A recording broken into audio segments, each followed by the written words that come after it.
There are many similarities between the heroic epics Spider-Man and Beowulf. Not only are there very distinct similarities between the characters, but also in the underlying themes and settings of the stories. First, we would like to explore the common archetypal traits between the characters of the epics. Spider-Man can be compared to Beowulf because in both stories they are the archetypal heroes. Both of these unique characters did many things to make them heroes. They both go out of their way and achieved great deeds on behalf of their civilization. Specifically in Beowulf, Beowulf traveled to Denmark to help King Hrothgar and ultimately killed Grendel for him. In Spider-Man, one specific thing that Peter Parker does is beat up robbers and returns money to the bank from which it was stolen. One major trait of a hero is courage. Spider-Man is extremely courageous in one of the last scenes where he saves Mary Jane and a trolley full of people, all while fighting off the Green Goblin. Beowulf is also extremely courageous in his last battle against the dragon. All of his men deserted him besides one, and he still had the courage to defeat the dragon, while also losing his own life. The next archetypal character is the villain. The villain in Spider-Man is the Green Goblin. The Green Goblin is constantly harming innocent people, just as Grendel did in Beowulf. The Green Goblin is considered a villain because he's always fighting against good. In Beowulf, Grendel is the archetypal character of a villain. Grendel is an obvious outcast to society, which causes him to become very angry. He proceeds to terrorize the mead hall and kill the Northmen for his own pleasure.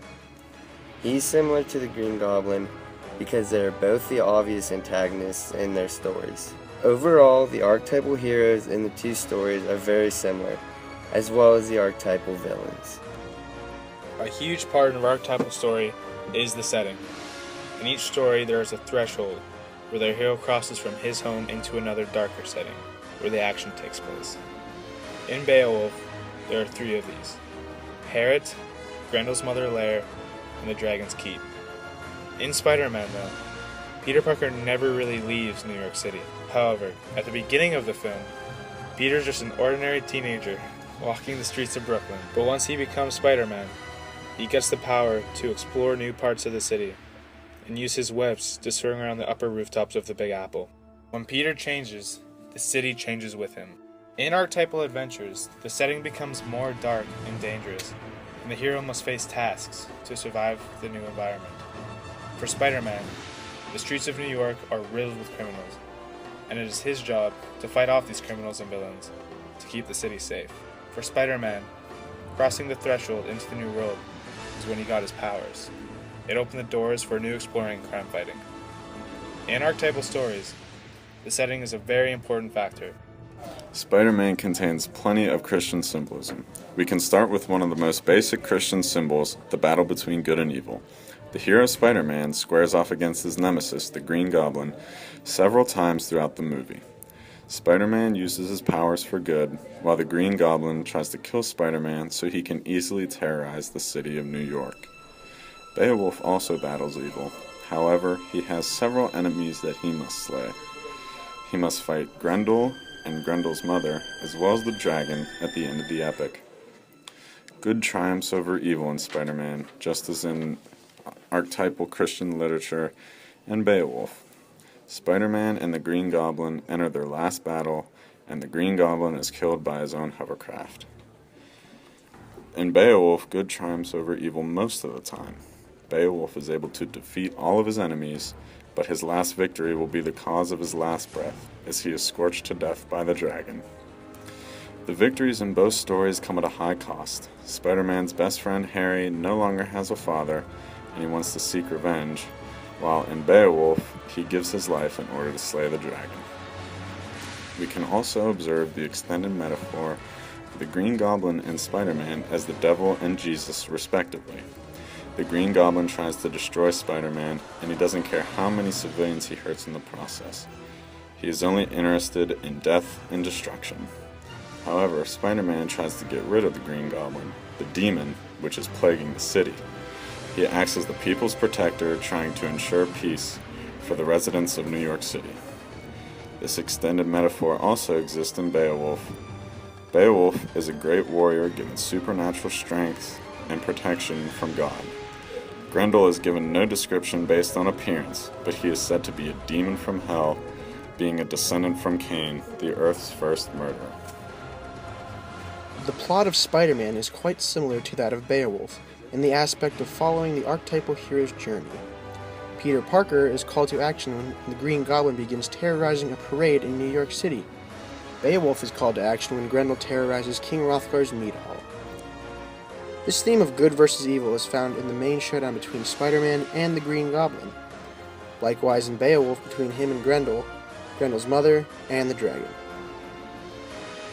Much like Beowulf's second battle, Spider-Man's final battle is in a dangerous place, where most great battles take place in archetypal hero journeys. Beowulf's final battle is under the sea, and Spider-Man's is in an abandoned warehouse.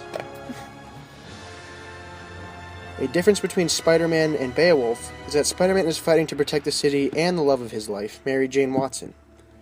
This is another main theme of the film, true love. Beowulf fights for the freedom of the mead hall and then later the freedom of his kingdom from the dragon. Like Beowulf, Spider-Man 2 had a mentor.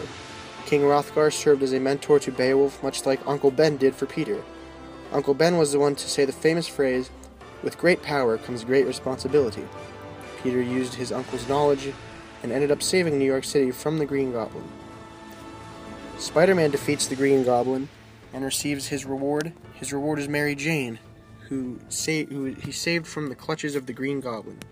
He has won her over and they begin a relationship. Beowulf's reward for his triumphs are treasure and immortality through his story being told over and over again and the statue in his honor along the shore. Spider-Man has several other archetypal motifs of significance, including good and evil, light and darkness, and colors. The contrast between good and evil in the movie Spider-Man is represented by the characters Spider-Man and the Green Goblin. There is constant external conflict between the hero Spider-Man and the villain the Green Goblin. Several battles happen between these two characters, the good one and the evil one. Spider-Man's suit colors are red, white, and blue. This could represent more than just a nice color scheme. These colors are Spider-Man's suit colors are red, white, and blue. This could represent more than just a nice color scheme. These colors are seen on cop cars, ambulances, and is seen everywhere the American flag waves. Red, white, and blue is not just seen as colors to the eyes of Americans. It represents freedom, connection, safety, and justice. Spider-Man is a hero who saves the lives of many Americans. The color green is commonly associated with money. The Green Goblin has a lot of money on the line with his military contract.